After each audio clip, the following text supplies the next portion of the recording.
The spokesperson for Donald Trump's Department of State has said that Israel is the greatest country on earth. Not literally. She actually said that the U.S. is the greatest country on earth next to Israel, which, of course, the implication being that Israel is greater than the United States. And boy, are people pretty angry over this one. Even moderates who are sick of the whole Israel-Palestine issue and largely don't want to be involved are saying, what are you doing? To the Trump State Department spokesperson. Now, right now, you see people like John Fetterman, a Democrat, as well as many Democrats, not all of them, and conservatives cheering on Israel specifically and Donald Trump's actions in Iran bombing these nuclear targets. Now, I bring this up because you may be a Trump supporter and you make the argument, Tim, no, you're wrong. Trump had to do this. He had to strike Iran. Okay. I'm talking about these politicians that are seemingly more interested in what Israel wants than what the United States needed to do over the issue of the nuclear bunkers. And this is true. John Fetterman is a really great example because he has been super pro-Israel for a very long time. And you know what? I got to tell you, I don't care if you're pro-Israel. The issue I'm bringing up right now is, everyone needs to calm down. The spokesperson for the State Department saying America's the greatest country on earth next to Israel, the outrage that it's causing, and the actions of politicians that predate well the Donald Trump decision to strike nuclear bunkers. Let me play the clip for you, and then we'll talk about the story in depth. The pride of being able to be here and do work that facilitates making things better for people, and in the greatest country on earth, next to Israel. It's an honor to be able to make a difference and to be able to speak in this regard with an administration that I love so much and that I feel genuinely represented by. It's a real honor. No, don't do it. Don't. She did it. All right. Rubio spokeswoman sparks MAGA anger over U.S.-Israel comments. What's this? So this is Secretary of State's Marco Rubio spokeswoman angered Donald Trump's America First following by appearing to suggest the United States is next to Israel in terms of being the best country in the world. Tammy Bruce made the quip during an appearance last month on the Israeli TV show I-24 News. Indeed, it's an old story. It's going viral now because the argument being made by many people is that the U.S. is bombing Iran at the behest of Israel. Let's just try and be reasonable here. Guys, is it a stupid thing to say? Yes. I think it's pretty obvious what she was trying to do.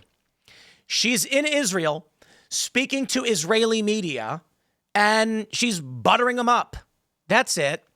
Because the people of Israel think their country is the best. Everybody thinks well, not literally everybody, but many people think they have the best country. You know, people in Scandinavia are going to be like, our country is so much better for a variety of reasons. There are many countries that know they're worse than the United States. Don't get me wrong. She chuckled when she said it. It was a comma next to Israel, comma, because she was basically just pandering to the Israelis, not literally pledging adherence to or praising the nation of Israel, like in any meaningful way. That being said, it ain't going to help with the conspiracy theories. The clip has been shared numerous times on X. One video shows Bruce comments before and after her Israel remark. It was shared by Ken Klippenstein in a post that went viral with more than 5 million views. Israel is now embroiled in a military conflict with Iran, launching a strike. I'm going to tell you what the problem is, okay? Let me read. They say she granted her sit-down interview with I-24 in early May, but the clip of her remarks about which country is the best has only begun going viral. During the interview, Bruce discussed her relationship with Judaism, U.S. foreign policy, and the Trump presidency with political journalist Mike Wagenheim. She told him she was sadly not Jewish. Jeez, lady.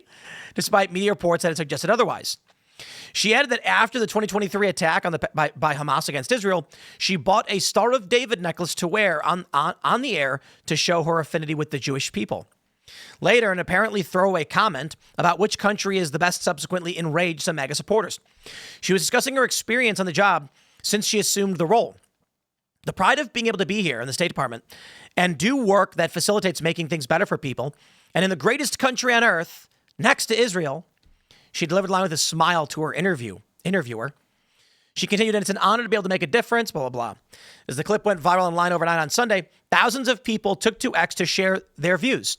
Some were MAGA supporters furious that Bruce had placed America next to Israel in her ranking. Some suggested she should lose her job. I got to be honest, man. If you're going to be the spokesperson for a department, you can't make these mistakes. One user, MAGA Man, says, I'm sorry, but she needs to be relieved of her duties effective immediately. Yeah. Look, if that, we know what it means to say next to. It means second fiddle. It means second to, right? I think she was trying to make, I don't think it was intended to be a literal statement that we all understand and all believe Israel's better. I think she was here's what I think the meaning of her statement was. America's the greatest country on earth. I get it. The people of Israel think Israel's the best country on earth. Anyway, I think that's the message she was trying to convey. Now, by all means, tell me I'm wrong. I don't care, whatever. The anti-Israel people believe that Israel controls the United States, which I think is the dumbest thing ever. I certainly think there are people that love Israel too much. And what I can't wrap my head around is these people don't understand there's a two-way street here. They think like Trump works for Netanyahu.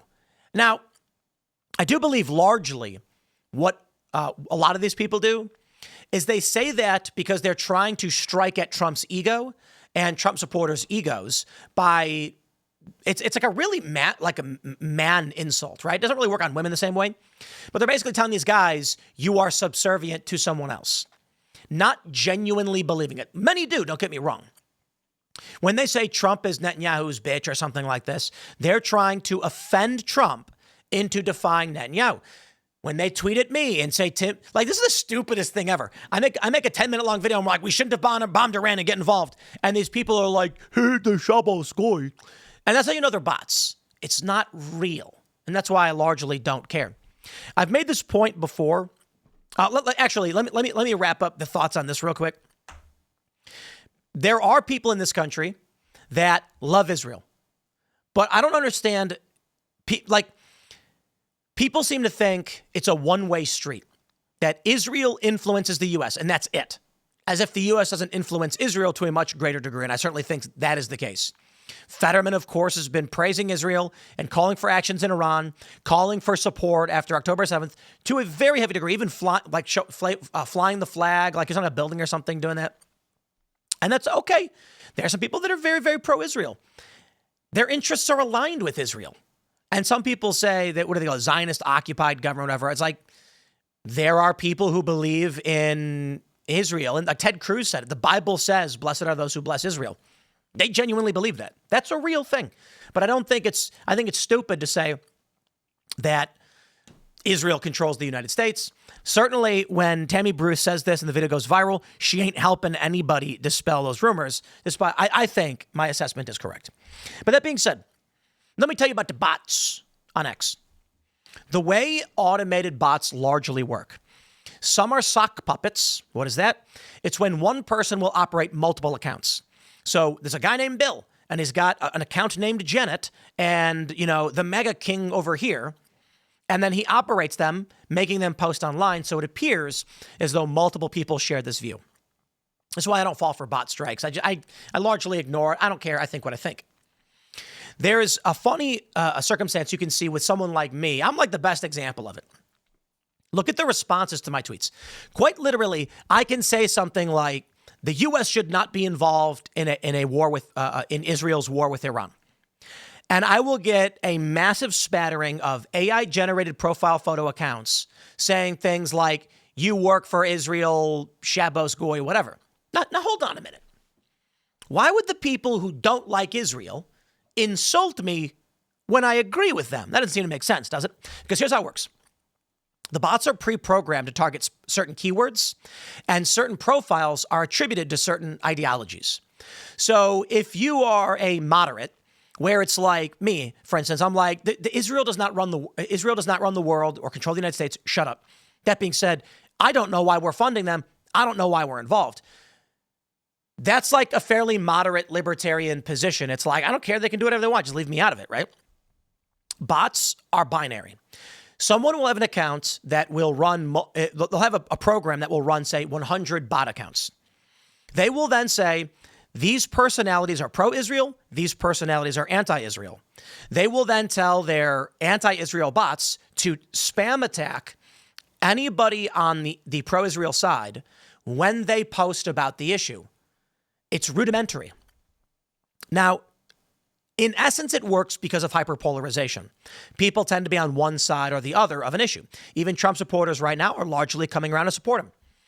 However, something weird happens then when you get nuance in a political viewpoint. Someone who hates Israel will comment to me when I criticize Israel as though I commented in support of Israel, which makes no sense. And the inverse is true as well. There are people that are pro-Israel that, like, this is what happens when if you're not all in on one thing, you get both.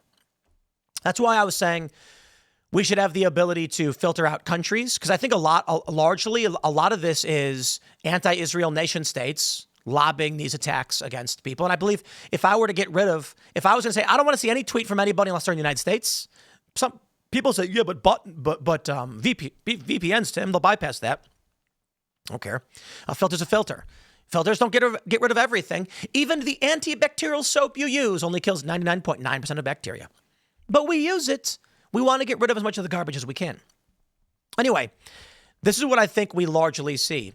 And there are a lot of personalities that are anti-Israel that jumped millions or hundreds of thousands or tens of thousands of followers seemingly overnight when they post the stupidest things imaginable about Israel.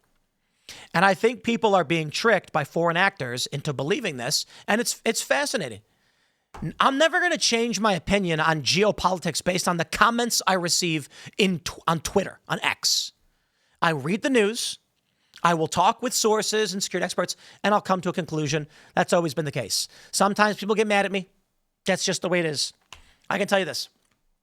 I think my assessment is correct, that she was just trying to butter up Israelis on Israeli media, because obviously they're not going to believe their country's second fiddle.